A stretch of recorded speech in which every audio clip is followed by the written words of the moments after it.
I opened my mailbox on a Tuesday afternoon expecting the usual junk and bills, but instead found something that made my blood run cold: a notice of lien on my property from the Meadowbrook Heights Homeowners Association.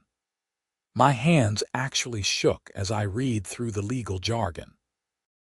Apparently, I owed $4,000 in unpaid fines for violations I'd never even heard about, and they'd placed a lien on my house in Phoenix, Arizona, without any prior warning that made sense. I'm Isaac Garrison, a 38-year-old software engineer who bought this modest 3-bedroom house in Meadowbrook Heights 2 years ago. The neighborhood seemed perfect back then: quiet streets, well-maintained common areas, and reasonable HOA fees of just $75 a month. I paid those fees religiously through automatic bank transfers, never missing a single payment.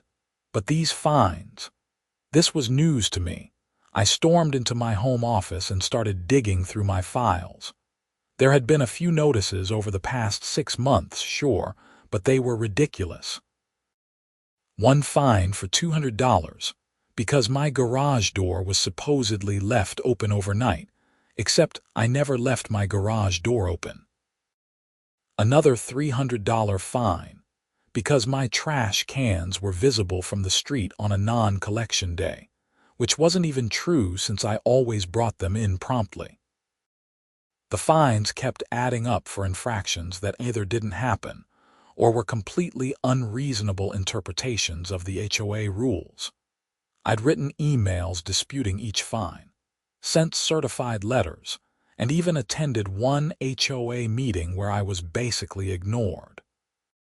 The board president, a woman named Barbara Henderson, had dismissed my concerns with a wave of her hand and moved on to discuss whether beige or tan was the appropriate color for mailbox posts. That meeting was 3 months ago, and I'd assumed my dispute letters had resolved the issues since I never heard back.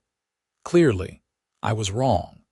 I grabbed my phone and called the HOA management company, getting transferred 3 times before reaching someone who could actually discuss my account. The woman on the phone, who sounded bored out of her mind, informed me that all my disputes had been denied by the board. Late fees had been added, and the lien was completely legal and proper. But I was never notified the disputes were denied, I said, trying to keep my voice level. We sent letters to your address on file, she replied. I never received any such letters, and even if you did send them, don't I have a right to appeal or attend a hearing? You missed the deadline for appeals. It was 14 days from the denial letters I never received. She sighed like I was the biggest inconvenience of her day. Sir, the HOA has followed all proper procedures. If you want to resolve this, you can pay the balance in full, which with additional lien filing fees now totals $4,300, or you can contact an attorney. I hung up before I said something I'd regret. $4,300 for nonsense violations, and now there was a lien on my house that could affect my credit and my ability to refinance or sell. I'd been thinking about selling next year to move closer to my girlfriend Sarah, who lived in Scottsdale. This lien complicated everything. That evening, I couldn't concentrate on anything. I kept pacing around my living room, getting angrier by the minute. This wasn't just about money, it was about principle. The HOA was abusing its power, and Barbara Henderson seemed to be running it like her personal fiefdom. I'd seen her around the neighborhood, always finding something to complain about, always carrying her little tablet where she documented every perceived violation. She was in her mid-50s, had that particular haircut that screamed, "I want to speak to the manager," and drove a white Lexus SUV with a license plate frame that read "Blessed." I needed to fight this properly, so I called my attorney buddy, Marcus Chen, who primarily did corporate law but knew enough about property law to point me in the right direction.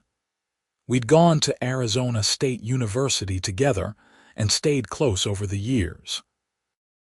"Isaac, man, HOA disputes are tricky," Marcus said when I explained the situation. "They have a lot of legal authority, but they also have to follow their own bylaws and state law. If they didn't properly notify you, that's a problem, but proving you weren't notified is hard. What should I do?"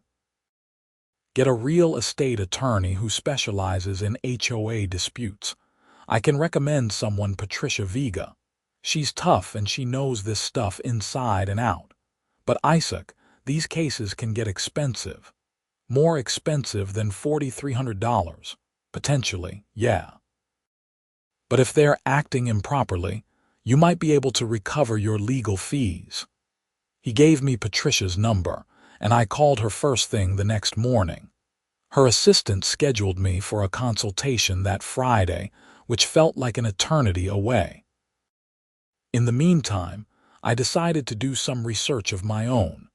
I started by pulling up all the HOA documents, the CC and Artiques, covenants, conditions and restrictions, the bylaws and the architectural guidelines. I'd skimmed these when I bought the house, but now I read every single word. What I found was interesting. The HOA was required to provide written notice of violations and give homeowners 30 days to cure the violation before imposing a fine. They were also required to hold a hearing if the homeowner disputed the fine. Looking at the notices I'd received, the timeline seemed rushed, and there was no mention of my right to a hearing. I also started asking around the neighborhood. My next-door neighbor, Tom, was a retired accountant who'd lived in Meadowbrook Heights for 15 years. "Oh, Barbara's been president for 3 years now," Tom said when I caught him watering his front lawn. "She's intense. The HOA was pretty laid back before her. Now it's like living in a police state. I got fined last year because my front door wreath was too large. A wreath, Isaac, too large." "Did you fight it?" "I paid it. Wasn't worth the hassle. It was only $100. But I've heard other people have had bigger problems. The Johnsons down the street got hit with fines for their son's basketball hoop. The Ramirez family got fined for having the wrong shade of brown on their front door trim. It's gotten out of hand." "Why doesn't anyone vote her out?" Tom looked uncomfortable. "Most people in the neighborhood are too busy to pay attention to HOA politics. The annual meeting barely gets a quorum. Barbara and her 2 friends on the board, Linda Ashford and Patricia Morrison, they basically run everything. They're all stay-at-home wives with too much time on their hands and a need to feel important." This was useful information. I thanked Tom and continued my research. That evening, I drove around Meadowbrook Heights, which had about 200 homes, and started taking notes. I noticed something interesting. Many houses had minor violations of the HOA rules, but only certain houses seemed to get targeted. The pattern wasn't immediately obvious, but it was there.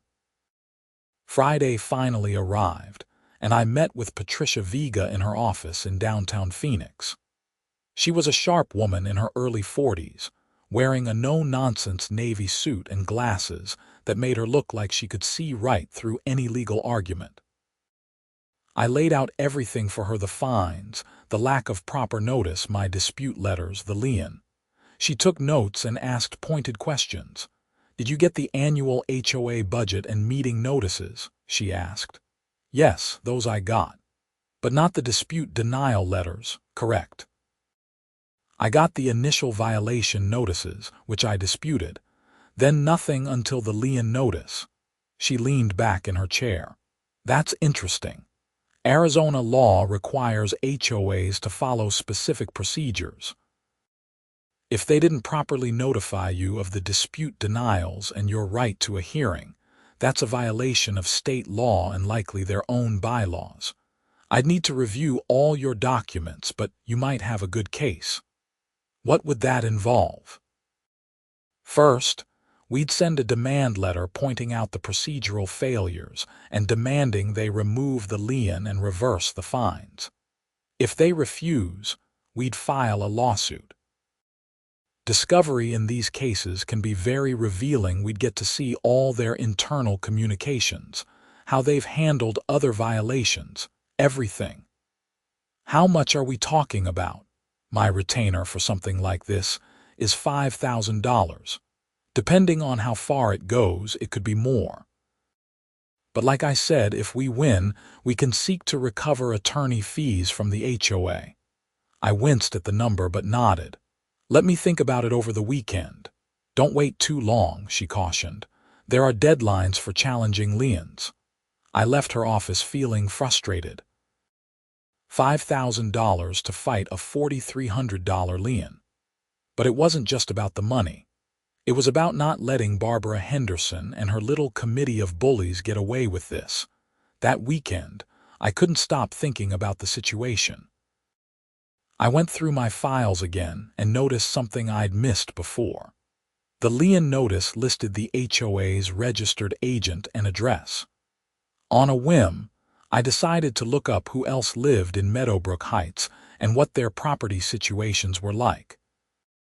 Public records in Arizona are pretty accessible, and I spent Sunday afternoon diving into property records through the Maricopa County Assessor's website. That's when I found it. Barbara Henderson's house, 4782 Sagaro Lane, one of the larger homes in the development, had a mortgage. That wasn't unusual.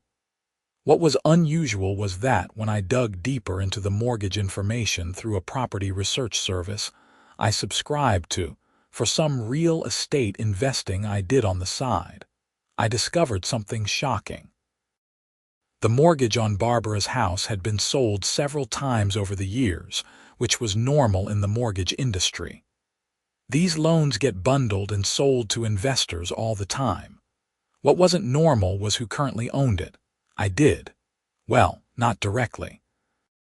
But 18 months ago, I'd invested a significant chunk of money, about $200,000, from a very successful app I'd developed and sold into a real estate investment trust that specialized in purchasing residential mortgage notes. It was called Southwest Residential Holdings, LLC. I was one of 3 partners, holding a 40% stake. We bought distressed and performing mortgages at a discount, then either worked with the borrowers or, in worst cases, foreclosed. I'd been pretty hands-off with the investment, letting my partner Derek manage the day-to-day operations. But I definitely had access to all the accounts and records. I logged into our management system, and there it was, the mortgage for 4782 Sagaro Lane, Phoenix, as owned by Barbara Henderson and her husband Gregory Henderson. We'd purchased it 8 months ago as part of a portfolio of 50 mortgages from a bank that was liquidating assets. My heart was racing. The mortgage had an outstanding balance of $342,000. I pulled up the payment history. Barbara and Gregory were current on their payments, making their monthly payment of $2,100 right on time every month. They weren't in default or anything close to it. But I owned the note. I had leverage. I immediately called Derek, trying to contain my excitement. "Hey man, I was just reviewing our portfolio," I said, keeping my voice casual. "Tell me about the Henderson mortgage, 4782 Sagaro Lane." "Oh, that one. Performing loan, no issues. Borrowers have good credit, always pay on time. It was part of that Bank of the Southwest portfolio we picked up." "Why?" "Just curious. What's our policy if we needed to accelerate a loan or make any changes?" "Well, we'd need cause. If they're current, we can't just call the loan due. We'd need them to be in default, usually 90 days past due. Or if they violated some term of the mortgage agreement, but that's rare." "Why, what's going on?" "Nothing urgent. I'll explain later. But hypothetically, could we sell the mortgage to another party?" "Sure, we can sell any of our notes whenever we want. That's the business." Is someone interested in buying some of our portfolio? Maybe. I'm exploring some options. I'll get back to you. I hung up and sat there, my mind working through the possibilities. I couldn't just accelerate Barbara's mortgage or threaten foreclosure. That would be illegal and unethical since she was current on payments. But the fact that I had this connection, this leverage, was significant. At the very least, it was information she didn't know I had. I thought about it all night. By Monday morning, I'd made my decision. I called Patricia Vega and told her I wanted to hire her. I also told her about the mortgage situation. That's quite a coincidence, she said, and I could hear the interest in her voice. But Isaac, we have to be very careful here. You can't use your position as a mortgage holder to threaten or coerce her regarding the HOA dispute. That could open you up to serious legal problems. I understand, but she doesn't need to know I own her mortgage, does she? No, there's no legal requirement to disclose that. Mortgage notes are bought and sold all the time, and borrowers often don't even know who owns their loan. But what's your strategy here? Honestly, I'm still figuring that out. For now, let's proceed with the demand letter regarding the lien. Let's see how she responds. Patricia got to work, and by Wednesday, she'd drafted a comprehensive demand letter. It was beautiful 5 pages of legal reasoning explaining exactly how the HOA had violated Arizona Revised Statutes Section 33-1803, which governs HOA procedures, and how they'd violated their own bylaws. The letter demanded that the lien be removed immediately, all fines be reversed, and that the HOA pay for my attorney fees. She gave them 10 business days to respond. We sent it certified mail, return receipt requested. Then I waited. And while I waited, I did more digging. I filed a formal request under Arizona law to inspect the HOA's books and records. Every homeowner has the right to do this, though most people don't know it. I asked for the last 3 years of meeting minutes, financial records, and violation enforcement records. Barbara, as president, had to comply within 10 business days, though she could charge me for copying costs. A week after the demand letter went out, I got a call from an unknown number. "Is this Isaac Garrison?" a woman's sharp voice demanded. "Yes, who's this?" "This is Barbara Henderson, president of the Meadowbrook Heights HOA. I received a ridiculous letter from some attorney claiming we've done something wrong.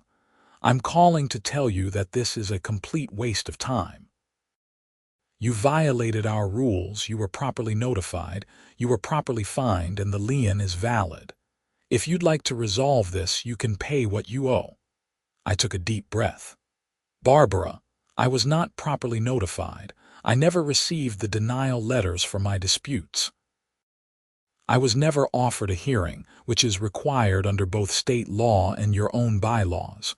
We sent those letters. It's not our fault if you didn't check your mail." "I check my mail every day. I never received them, and regardless, I'm entitled to a hearing. You missed the deadline." "A deadline for letters I never received. Barbara, I'm trying to be reasonable here, but your HOA has made serious procedural errors. My attorney has laid them all out. I suggest you consult with the HOA's attorney and respond accordingly. The HOA's attorney will tell you the same thing I'm telling you. You're wasting everyone's time and money. Then respond to the demand letter through proper channels. I'm not discussing this further without my attorney present." She made a disgusted sound and hung up. 2 days later, I received the HOA records I'd requested. It cost me $150 in copying fees, but it was worth it. I spent an entire weekend going through everything. What I found was damning. The meeting minutes showed that Barbara, Linda, and Patricia made decisions outside of formal meetings, which violated the bylaws. The financial records showed that the HOA had spent thousands of dollars on landscaping for the common areas. Using a company owned by Linda's husband, a clear conflict of interest that was never disclosed or voted on by the membership. And the violation enforcement records showed a pattern of selective enforcement. Certain homeowners were targeted repeatedly for minor violations, while others, including homes owned by friends of the board members, had obvious violations that were never addressed. I documented everything, created a spreadsheet, and sent it all to Patricia Vega. "This is gold," she said when she called me back. "This shows a pattern of mismanagement and possibly even self-dealing. Isaac, I think we need to expand our strategy. This isn't just about your Lien anymore. This is about the entire HOA being run improperly. What do you suggest?" We could demand a special meeting of the homeowners to recall the board. Under Arizona law and most HOA bylaws, a certain percentage of homeowners can petition for a special meeting. If we can get enough people on board, we could remove Barbara and her friends and install a new board that actually follows the rules. How many signatures would we need? Let me check the bylaws. I heard papers rustling. Okay, Meadowbrook Heights requires 20% of homeowners to petition for a special meeting. That's 40 households out of 200. Think you can get 40 signatures? If I show them what I've found? Yeah, I think so. The deadline for the HOA to respond to our demand letter was approaching. On the 9th business day, we received a response not from Barbara, but from the HOA's attorney, a guy named Robert Whitmore. His letter was dismissive and condescending, essentially saying that the HOA had followed all proper procedures. My claims were without merit, and if I continued to pursue legal action, the HOA would seek sanctions against me for filing a frivolous lawsuit. "Typical intimidation tactics," Patricia said. "They're betting you'll back down. Most people do." "I'm not most people." "Good. Then let's file the lawsuit, and let's start gathering signatures for that special meeting." That evening, I printed out summaries of what I'd found in the HOA records. I made packets showing the selective enforcement, the conflicts of interest, and the procedural violations. Then I started going door to door in my neighborhood. The response was overwhelming. Tom signed immediately. "About time someone stood up to her," he said. The Johnsons, the family with the basketball hoop issue, signed. "We paid $800 in fines last year," Mrs. Johnson said. "We were so angry, but we didn't know what to do." The Ramirez family signed. So did the Patels, the Lees, and the O'Connells. By the end of the first evening, I had 20 signatures. By the end of the week, I had 63. People were angry. Many of them had been fined for petty violations and felt powerless against the board. Some had complaints about the lack of financial transparency. A few mentioned that they'd tried to attend board meetings but felt intimidated and dismissed. With 63 signatures, well over the required 20%, I submitted a formal petition for a special meeting to recall the board and elect new members. Under the bylaws, the meeting had to be held within 30 days. Barbara was furious. She called me again, and this time she wasn't even trying to be civil. "You're destroying this community," she yelled into the phone. "Everything I've done has been to maintain property values and keep this neighborhood nice. And this is the thanks I get, a witch hunt. Barbara, if you'd been following the rules and treating people fairly, none of this would be happening. You brought this on yourself. You have no idea what it takes to run an HOA. People like you just complain and don't want to do the work. I'd be happy to do the work, the right way." She hung up on me again. Meanwhile, Patricia filed the lawsuit in Maricopa County Superior Court. The complaint asked the court to void the lien, reverse all fines, award attorney fees, and impose sanctions on the HOA for violating state law and its own bylaws. We also included the evidence of selective enforcement and self-dealing, painting a picture of an HOA board that was abusing its authority. The lawsuit and the special meeting petition created a firestorm in Meadowbrook Heights. There were heated discussions on the neighborhood Facebook page. Some people defended Barbara, saying she'd worked hard to keep the neighborhood looking good. But many more people came forward with their own stories of unfair treatment. The special meeting was scheduled for a Thursday evening at the community center in our development. I spent the days leading up to it preparing. Patricia helped me create a presentation showing all the evidence of misconduct. We also recruited candidates to run for the 3 board positions, including me for president, Tom for treasurer, and a woman named Jennifer Wu, who was a paralegal and had been very active in gathering signatures. The night of the meeting, the community center was packed. Easily 150 people showed up, which was unprecedented. The normal annual meetings got maybe 30 people. Barbara, Linda, and Patricia Morrison sat at the front table, looking defiant. Barbara had brought Robert Whitmore, the HOA attorney, who sat beside her with his arms crossed. I'd asked Patricia Vega to attend as well, and she sat in the back, observing. As the person who'd called the meeting, I was given the floor first. I set up my laptop and projector and began going through the evidence. I showed the pattern of selective enforcement charts and graphs comparing violation notices and fines between different properties. I showed the financial records indicating payments to Linda's husband's landscaping company without proper bidding or disclosure. I showed the meeting minutes documenting decisions made outside of formal meetings. People were shocked. Even those who'd signed my petition hadn't seen all the details laid out like this. When I finished, Barbara demanded the floor. "This is a smear campaign," she said, her face flushed. "Isaac is upset because he got caught violating the rules, and now he wants to tear down everything we've built. Yes, we've been strict about enforcement, that's our job. Yes, we hired a landscaping company owned by a board member's husband, but they gave us the best price and do excellent work. There's no scandal here, just a disgruntled homeowner trying to avoid paying legitimate fines. Then why wasn't the landscaping contract put out for competitive bidding like the bylaws require?" Someone called out. "Why was I fined for my door wreath, but the Hendersons have had a broken shutter for 6 months?" Tom added. Barbara's face got redder.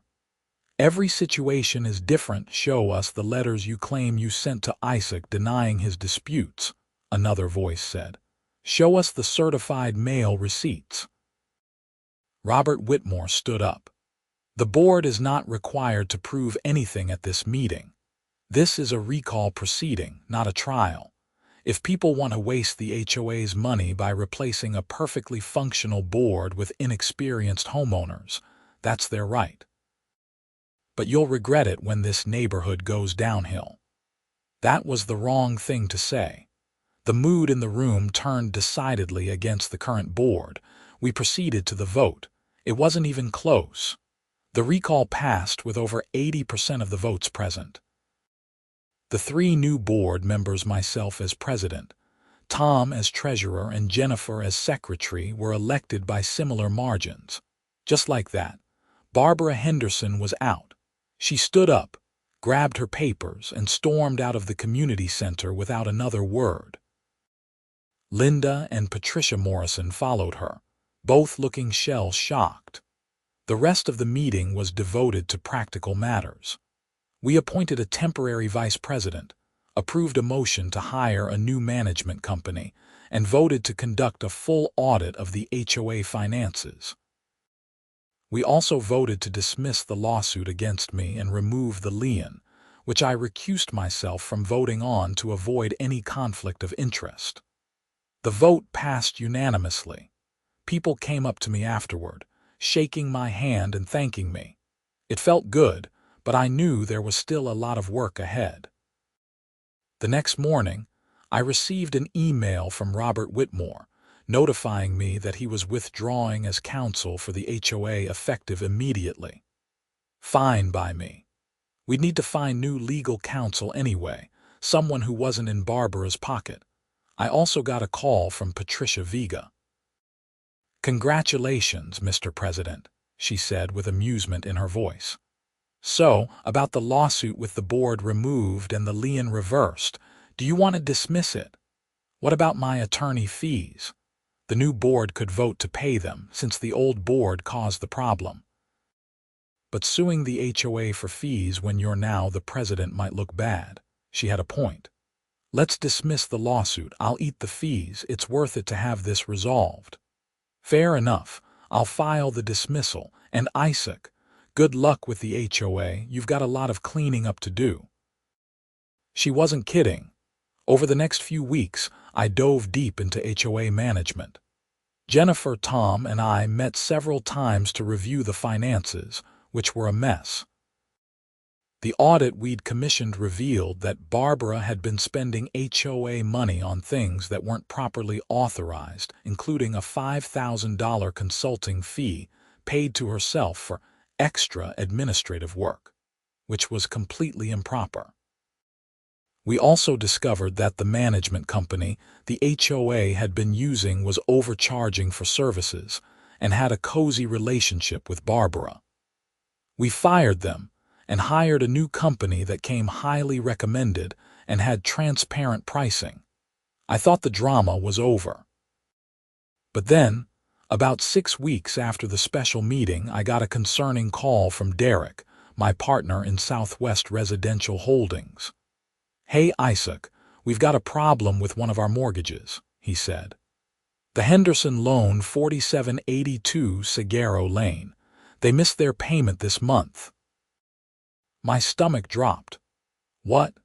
"Yeah, the payment was due on the 1st and we're now at the 15th with no payment. I sent them the standard courtesy reminder letter, but nothing. This is the first time they've missed a payment since we bought the note. Give me a day to look into this," I said. I immediately thought about the timeline. Barbara had lost her position as HOA president 6 weeks ago. The HOA consulting fees she'd been paying herself had stopped. Had she been relying on that money to make her mortgage payment? I did some more digging into Barbara's financial situation. Using only publicly available information, I had to be careful not to cross any legal or ethical lines. What I found was concerning. Barbara and her husband Gregory had a lot of debt. In addition to the mortgage, they had a home equity line of credit that was maxed out at $75,000. They'd taken out that HELOC 2 years ago, right before Barbara became HOA president. The pattern was becoming clear.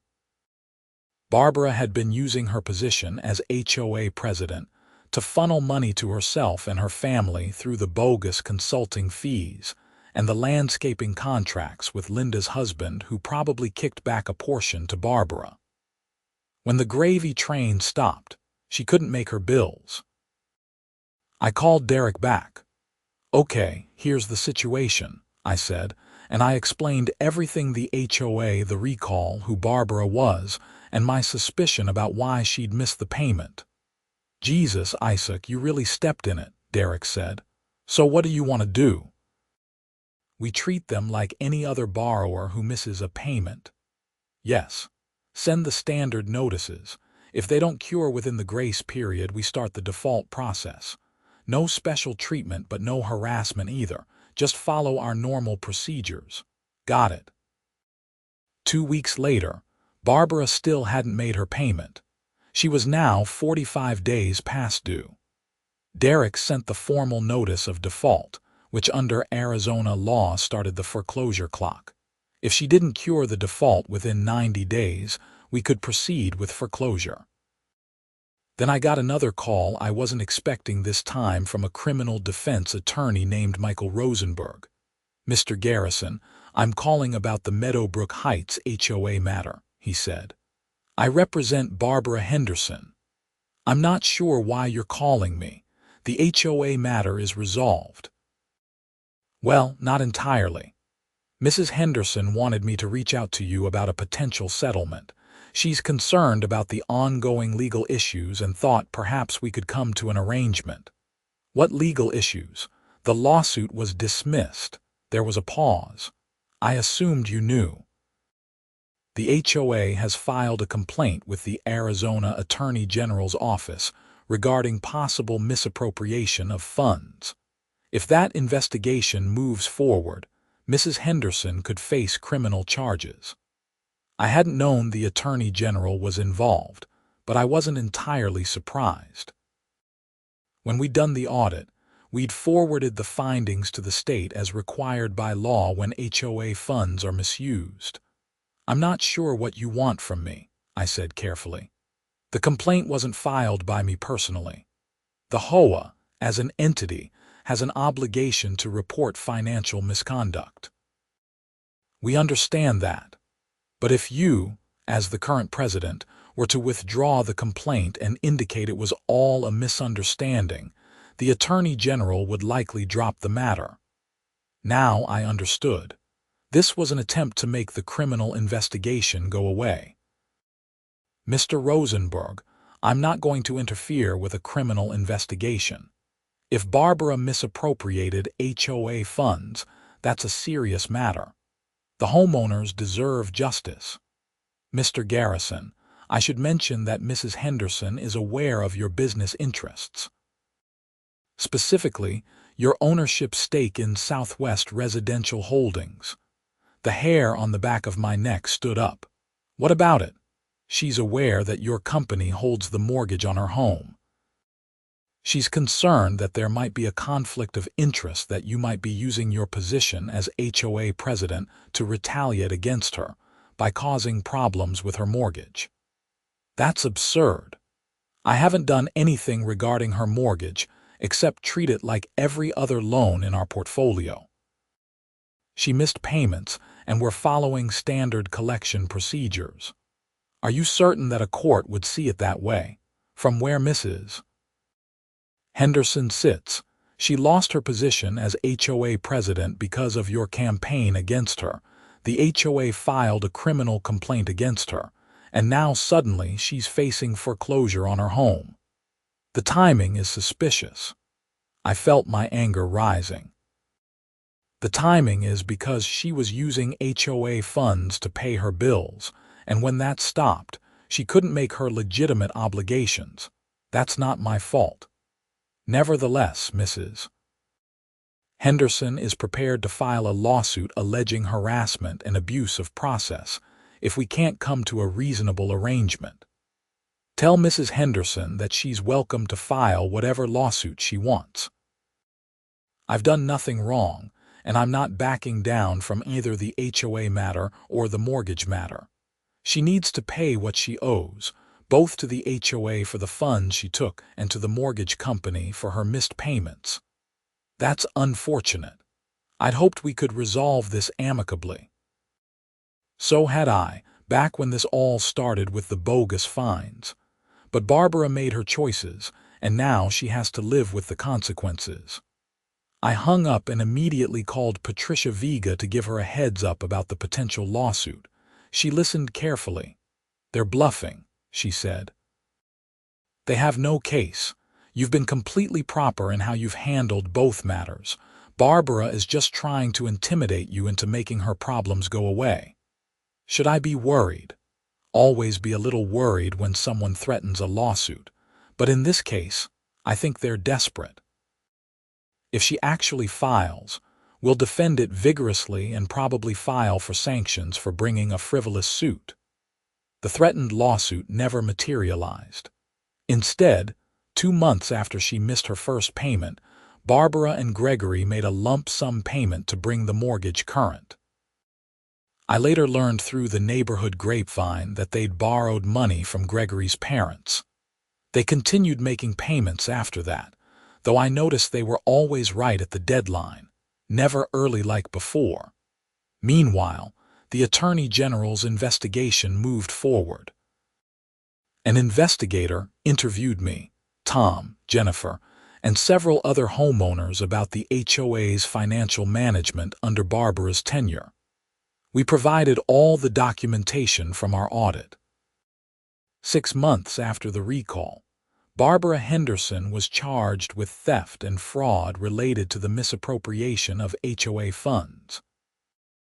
The charges covered the unauthorized consulting fees she'd paid herself totaling nearly $15,000 over 3 years, and her role in steering contracts to Linda's husband's company without proper disclosure or bidding. Linda was charged as well, though with lesser charges as an accomplice. Patricia Morrison was not charged, as investigators determined she'd been largely ignorant of what Barbara and Linda were doing. The case moved slowly through the legal system, as these things do. But eventually, about 10 months after the initial charges, Barbara took a plea deal. She pleaded guilty to 1 count of theft, a Class 5 felony in Arizona. She was sentenced to probation, community service, and ordered to pay full restitution to the HOA, not just the $15,000 in consulting fees, but also the inflated amounts that had been paid to Linda's husband's company, which totaled another $22,000. Linda took a similar plea deal. I attended the sentencing hearing, along with Tom and Jennifer and about a dozen other homeowners. Barbara stood before the judge, looking smaller and older than I remembered. She gave a brief statement apologizing to the community and taking responsibility for her actions. The judge was not particularly sympathetic. "Mrs. Henderson, you were elected to a position of trust," the judge said. "You were supposed to manage the HOA for the benefit of all homeowners, but instead, you used it as your personal piggy bank. You abused your authority to retaliate against homeowners who questioned you. The fact that we're talking about an HOA rather than a corporation doesn't make this any less serious.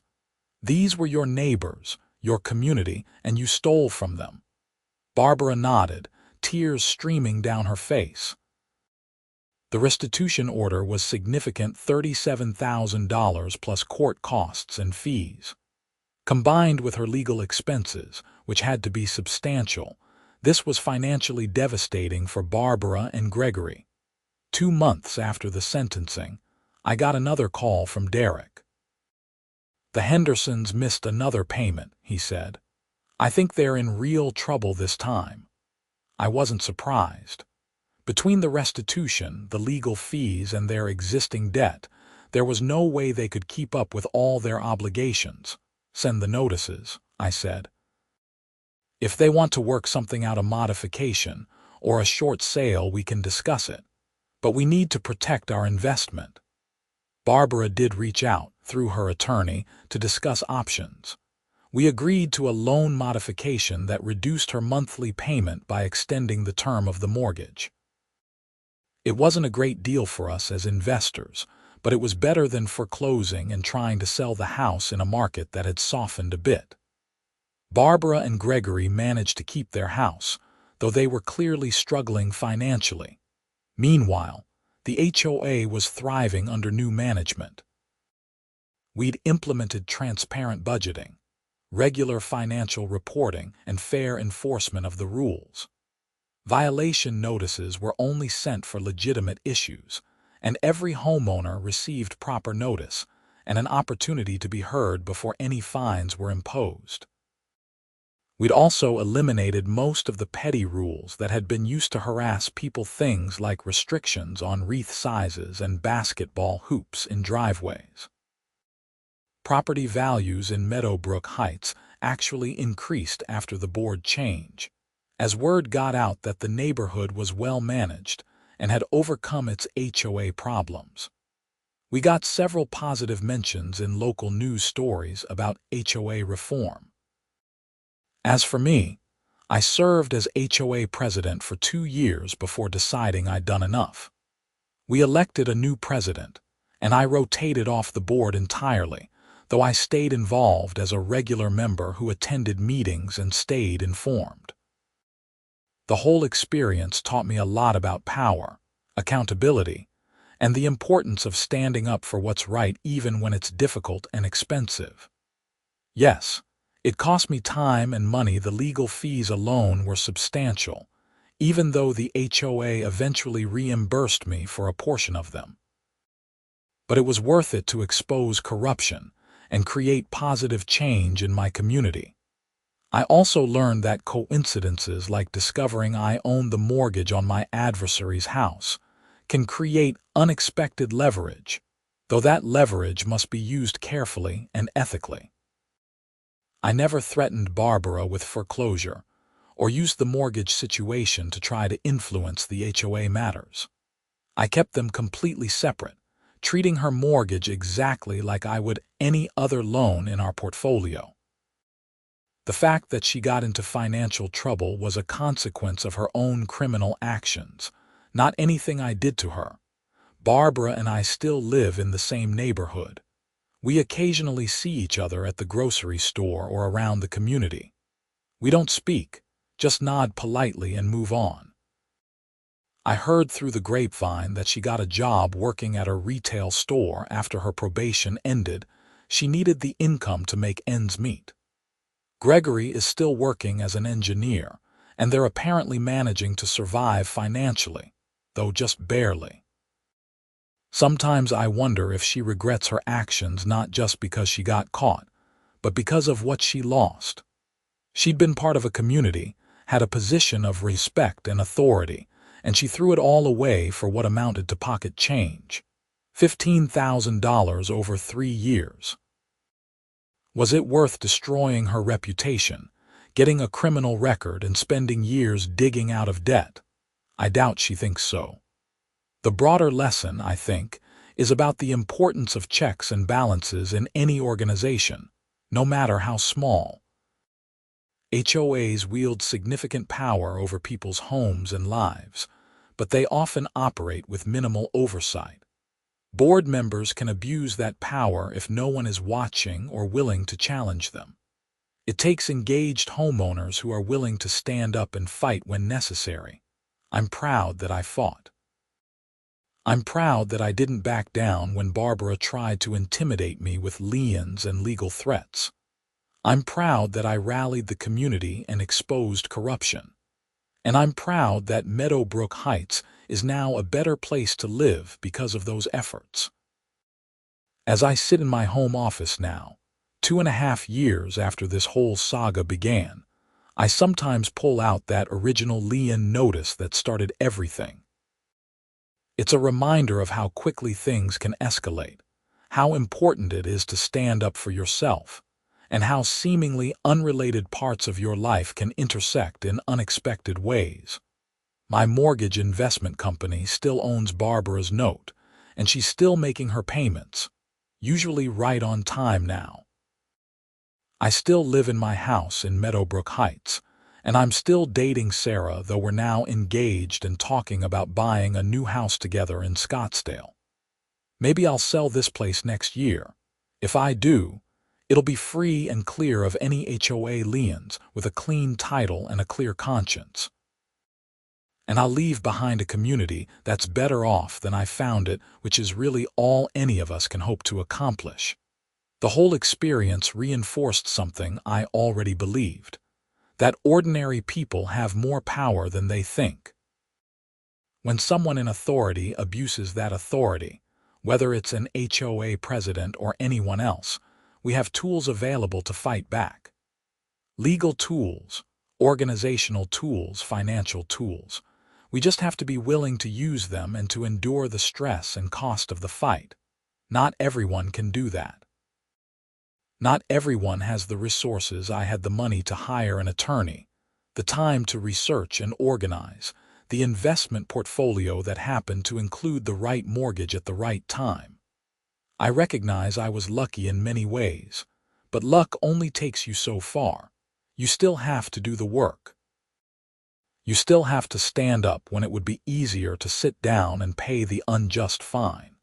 You still have to knock on doors and gather signatures when you'd rather be relaxing on a Saturday afternoon. You still have to sit through tedious meetings and review boring financial documents. That's what citizenship means, whether we're talking about national citizenship or citizenship in a small community like an HOA. It means participating, staying informed, and taking action when necessary. Barbara Henderson forgot that. She started to see herself as a ruler rather than a servant of the community. She believed the rules she enforced on others didn't apply to her. She thought she could take money that wasn't hers and no one would notice or care. She was wrong, and in the end, justice prevailed. It took time, effort, and money, but it prevailed. The corrupt board was removed, the stolen money was repaid, and the criminals were held accountable. The system worked not perfectly, not quickly, but it worked. That gives me hope. In a time when people often feel powerless against institutions and authorities, when HOAs and other organizations seem unaccountable, my experience shows that one person standing up can make a difference, especially if that one person can inspire others to stand with them. I inspired 63 homeowners to sign a petition. Those 63 inspired dozens more to show up at the special meeting. Together, we created change, and that's the real lesson here. We're not powerless. We're only powerless if we choose to be, if we decide that the fight isn't worth it, that the system is too rigged, that nothing we do matters. Everything we do matters. Every signature matters. Every vote matters. Every person who stands up and says this is wrong and I won't accept it matters. Barbara Henderson learned that lesson the hard way. She thought she could bully people into submission, that her position gave her immunity from consequences. But enough, people finally said no, and her house of cards collapsed. I hope other HOA board members around the country read stories like this and think twice before abusing their authority. I hope homeowners read stories like this and feel empowered to fight back against unfair treatment. And I hope that somehow, slowly, we can reform HOAs to be what they're supposed to be, organizations that serve their communities rather than lord over them. That's probably naive. Power will always attract people who want to abuse it. HOAs will always have their Barbara Hendersons. But as long as they also have people willing to stand up to those bullies, there's hope. I stood up. My neighbors stood up with me. We won. And if we can do it in one small neighborhood in Phoenix, Arizona, it can be done anywhere. That's my story. That's how an unjust lien on my property led to me discovering I owned the mortgage on the HOA president's house, which led to exposing corruption, criminal charges, and ultimately justice. It's not a story I expected to live through, and it's not one I particularly want to repeat. But I'm glad it happened, because Meadowbrook Heights is better now. My neighbors are better now. And maybe, in some small way, I'm better now too. I learned that I'm capable of fighting when I need to. I learned that I can lead and organize and inspire. I learned that doing the right thing is often hard and expensive and exhausting, but it's worth it anyway. Those are lessons I'll carry with me for the rest of my life. And if another Barbara Henderson ever crosses my path, whether in an HOA or anywhere else, I'll know exactly what to do. Stand up, fight back, and never give up until justice is served. That's my promise to myself and to my community, and it's a promise I intend to keep.